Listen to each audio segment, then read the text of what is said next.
Sir, it's what I've been doing since I got back from Nam. Yes, I know what this means to you. I haven't forgotten your story. I don't think I ever will. Well, that makes two of us, sir. August doesn't deserve you. Any of you. I'm not defending what he did, Dr. Barrows. I just think he might be more deserving of us than you think. I've learned in life that friendship can be bloody. I've learned the other side of love is war. It's nothing that I hoped that I would study, but I've learned to leave my judgment at the door. We wound then sew each other back together, though we know we'll never be as good as new. We take our sewing kits and find a piece that fits, never knowing why we do the things we do. We survey all the reasons for the battles. We patchwork up a truth that we can wear. And when the sheer unfairness of it rattles, we do our best to try to hide the tear. Our friends with weapons gather all around us, weapons that can leave you there for dead. But in battle and in life, I have put aside the knife and look for the humanity instead. Find the thread, fix the tear, bind the wound and make it easier to bear. Doesn't matter if it's easy, doesn't matter if it's fair. Choose to live and choose to care and find the thread. People hurt you in ways that you never foresee, though you try as you might to prepare. I don't run, I don't fight, I just make the corners tight, and I hope that forgiveness is there. Find the thread, fix the tear, bind the wound and make it easier to bear. Doesn't matter if it's easy, doesn't matter if it's fair. Choose to live and choose to care and find the thread. And if friendship dies in battle, this will still remain my prayer. Choose to live and choose to care and find the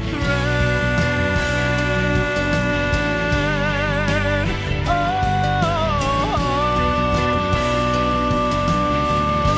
Oh, find the thread.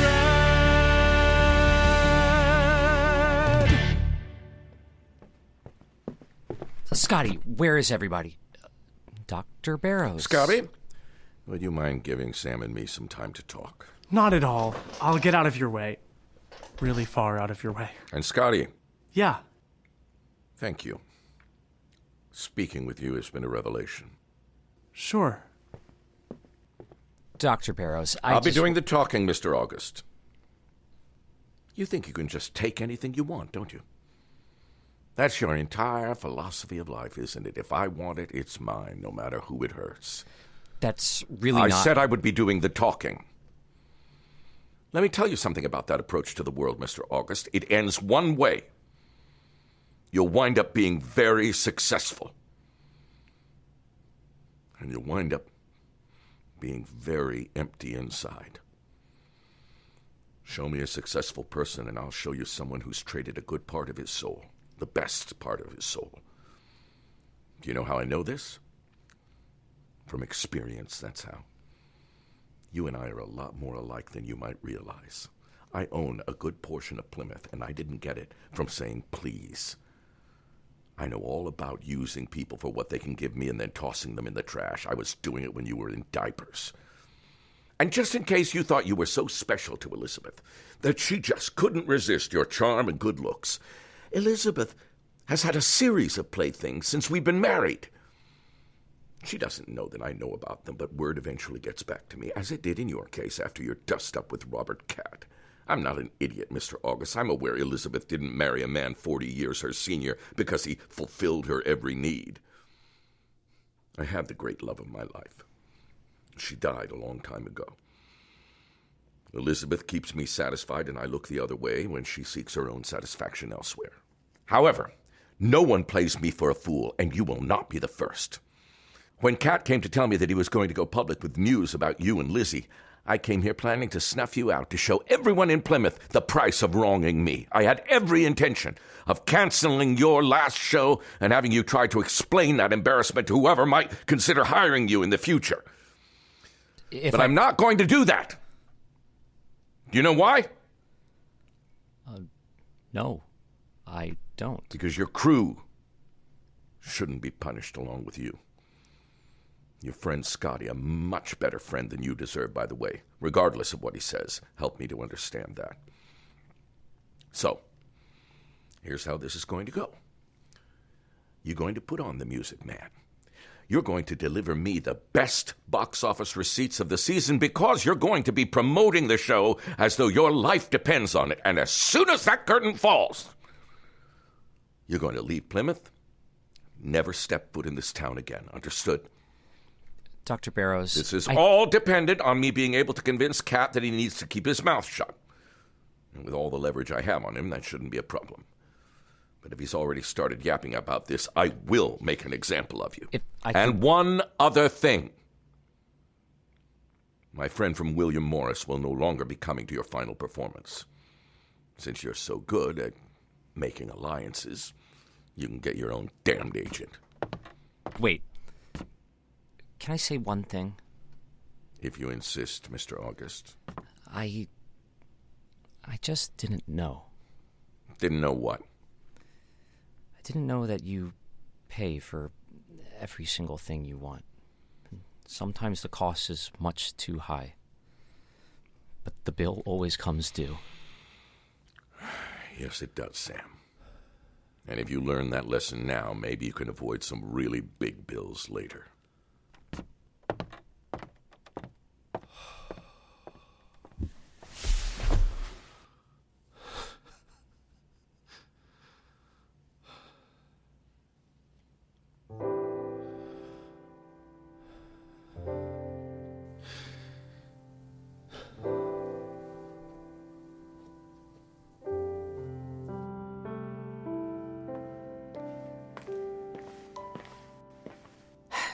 Scotty thought you might be lying dead back here. They picked me to check. Rumors of my death have been ever so slightly exaggerated. How soon do we have to evacuate the building? We don't. I'm pretty sure Barrows is going to let us finish the season. Do I want to know how you accomplished that?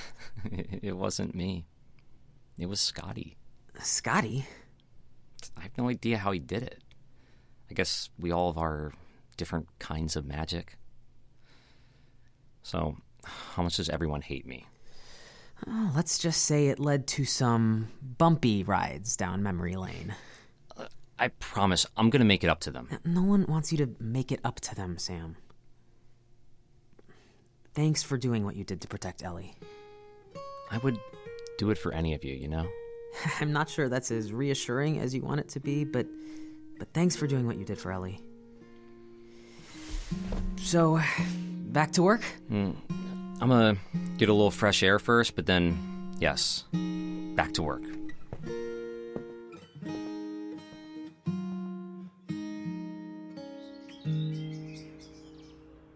This all happened this afternoon? It all just happened. I told James I needed to go out for a little air, and then came back here to call you. Wow. Are you okay? Ask me in 5 years. This summer has really been nothing like you expected, has it? Well, the lemonade was as advertised. Yeah, the lemonade, right.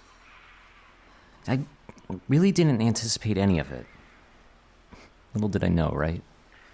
Little did you know it was going to turn you into a full-fledged human being.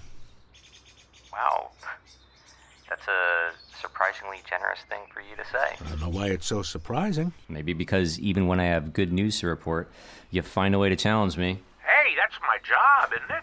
To monitor your test. I challenge you to question your convictions. You didn't expect me to be suddenly all unconditional, did you?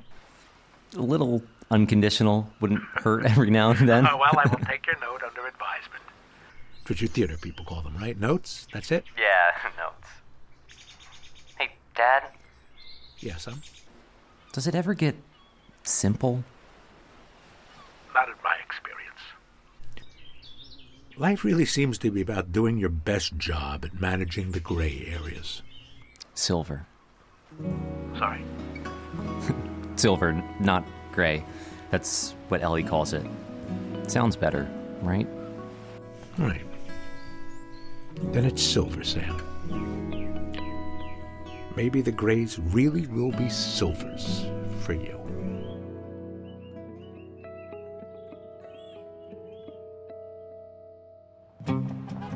Everyone went their separate ways the morning after our last show. I found a place to live in Manhattan and started pounding the pavement to make my Broadway dreams come true.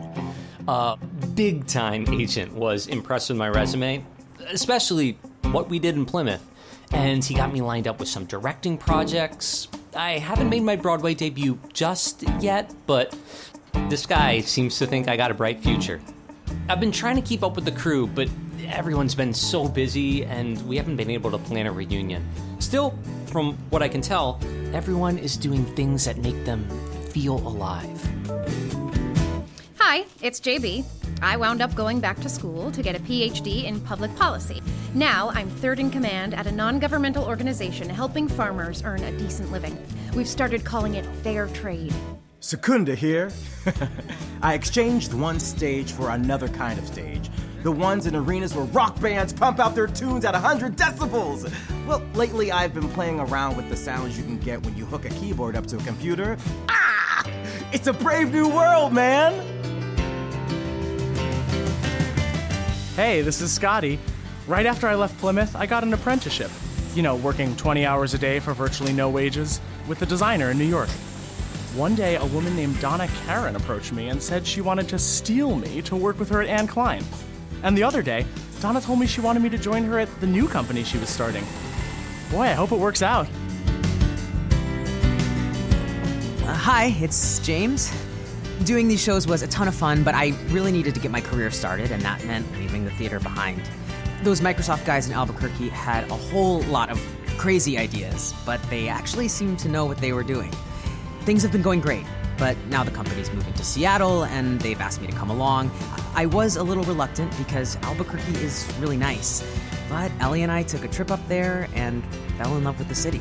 And there are so many more places to dance. Everything just seems to be buzzing in Seattle. Maybe it's because of all the coffee people drink up there. They sure do seem to love their coffee. James and I found a neighborhood we really liked, and we're going to look for a place there. 2 bedrooms, in case, you know. Crazy, right? Could you imagine me as a mom? I kept waiting to hear about Veronica discovering a new species of oceanic life or saving a beach whale. And even though I didn't have any proof, I just knew she was happy out there. I wrote her a few letters after the summer, and she didn't write back. I was just about to accept that she'd placed me firmly in her past when I got a postcard with a picture of a sea turtle on it. She wrote, "These guys can live for 80 years. Life is long." I interpreted that to mean that she might be open to one more letter from me. So we're having coffee next week. I told her I was coming out on business because I didn't want to scare her off with the idea that the irrepressible Sam August was flying across the country just to see her. And hey, from what I hear, they